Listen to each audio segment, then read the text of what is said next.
Namaskar. Today we are going to describe philosophy of Mimansa, one of the important school of 6 accepted schools on which Ayurveda is based.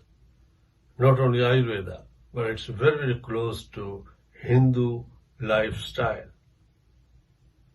So we can also say this is school of ritualism, school of worship, school who tells you your duties. So that makes lifestyle. That's why we say that Hinduism is not a religion, but it's a lifestyle wherein you have to follow a few rituals. You have to do a few karmas, your duties. In Mimansa, they don't believe in God. He believes in the power of God through mantras and performing the rituals. That way you can gain the power of the gods. Soul in this is not considered a conscious soul. Only with combination of the mind it rises to consciousness. What can be proved by absence of consciousness in deep sleep. Mimansa believes that all the sufferings are because of the karmas done in the past lives. And through karma, we can attain our goal. If it's done skillfully, if all the karmas are performed skillfully, then only we can attain our goal. And how to perform skillfully? He says, therefore you have to have purity of the mind. Mind should be free from attachment. Mind should be not rajasic and tamasic. You have to perform duties that way. And that can be done without attachment and with not desire motivated karmas.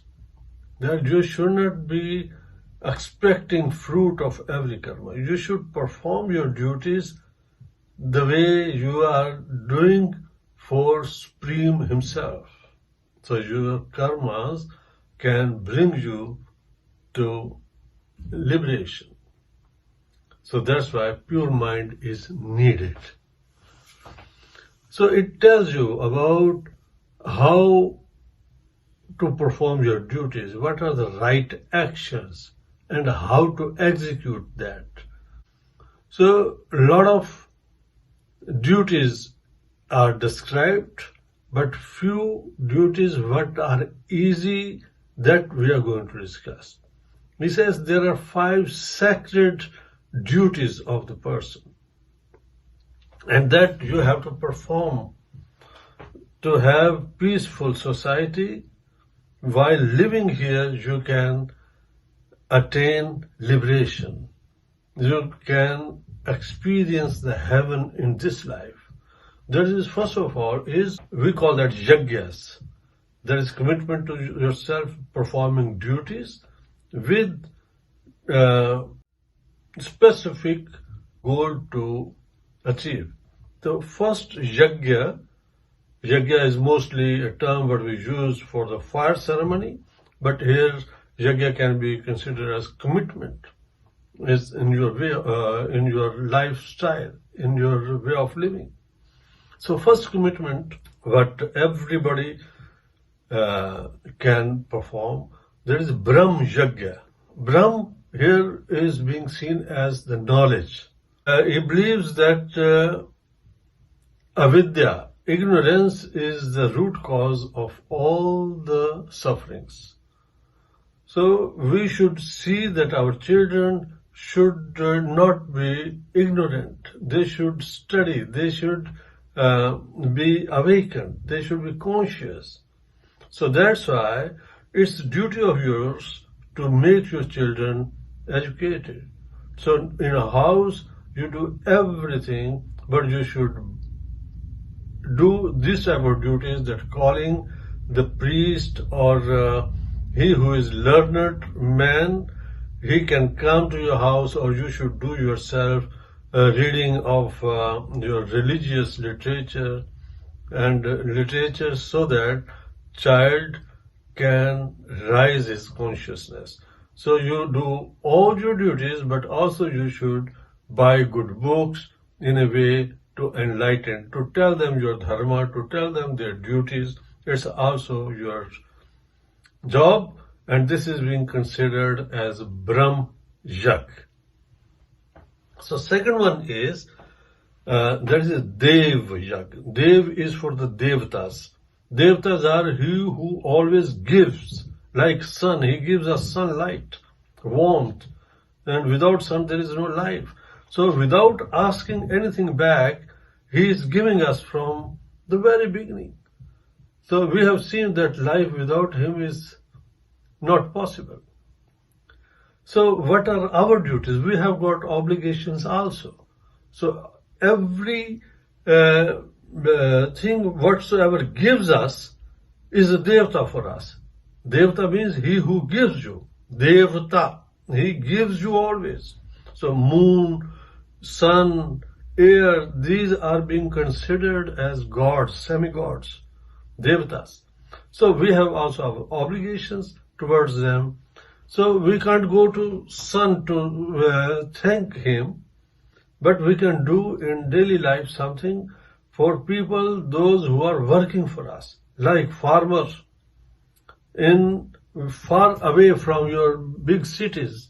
There are not farmhouses, there are no agricultural land. So they are doing so hard job to make it possible that you get bread every day. So we have to think that way. So they are also sort devatas. They are working hard to make our society better. So we should be kind to them. We should also have good place in our society for them. If we can do in a way for is something for them, we should do that. So that is Devta Yajna, just to make ourselves understand. So third one is Pitra Yajna. Pitra Yajna, Pitra is a word for our fathers and forefathers, for our elders. So in Mimansa, it's said that child should grow with their grandparents. He advocates joint family because we learn a lot of things from our grandparents, and therefore we should be having respect for our parents. So if child is grown with grandparents, with their affection, with their love, then he is emotionally so strong that he can tolerate frustration whatsoever it comes in life. So for your grandparents and your parents, if they are living together, you get love from both of them. So it's a sort of joint family venture. So what gives you more social benefits, more emotional benefits. So you can understand that way. The yajna is a tithi yajna. Tithi means date. A is known. So someone who comes without telling you is a tithi. He who comes without telling is your guest. And we have to take care of him. So we have to give him food, we have to give him shelter. The ever travelers, earlier in those days, there were ever travelers, sadhus, monks. They used to come and give spiritual knowledge to people. They were not having their houses. They were not having good food. They were always ever travelers. So these type of people, it's our duty to take care of them.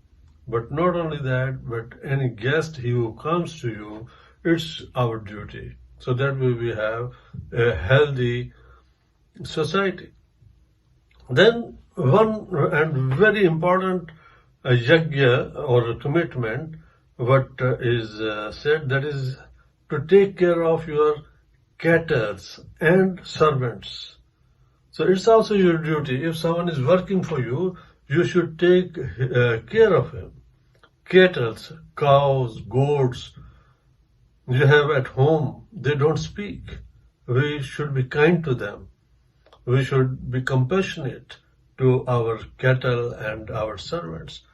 So these are the things what are made after critical analyzing all that knowledge to make our society good and to uplift your moral.